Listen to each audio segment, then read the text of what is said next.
Totoo nga ang balita, hiwalay na ang longtime couple na sina Mikey Quintos at Paul Salas. Kinumpirma ito mismo ni Mikey sa isang panayam noong Martes. Marami ang nagulat sa naging pahayag ng aktres, lalo na't matagal nang magkasama ang dalawa. Ayon kay Mikey, walang third party na sangkot sa kanilang hiwalayan. Pinag-usapan nilang mabuti ang desisyon at napagkasunduan nilang maghiwalay muna.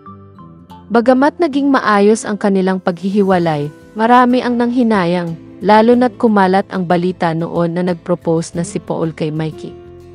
Marami ang umasa na mauwi na sa kasalan ang kanilang matagal na relasyon, ngunit tila hindi pa ito ang tamang panahon para sa kanila. Sa kabila ng kanilang paghihiwalay, sinabi ni Mikey na nananatili silang magkaibigan at may respeto pa rin sa isa't isa. Hindi man malinaw ang tunay na dahilan ng kanilang desisyon, umaasa ang kanilang mga tagahanga na pareho silang magiging masaya sa kani-kanilang landas. Para sa marami, mahirap tanggapin ang ganitong balita, lalo na kung nasaksihan nila ang pagmamahala ng dalawa sa loob ng maraming taon.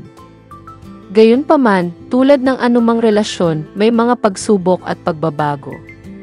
Ang mahalaga, ayon kay Mikey, ay ang paggalang sa kanilang desisyon at ang patuloy na suporta para sa isa't isa. Sa ngayon, abala si Mikey sa kanyang mga proyekto sa telebisyon, habang si Paul naman ay patuloy na nakikita sa iba't ibang TV shows at events. Bagamat tapos na ang kanilang relasyon bilang magkasintahan, hindi naman nagtatapos dito ang kanilang mga pangarap at tagumpay bilang individual.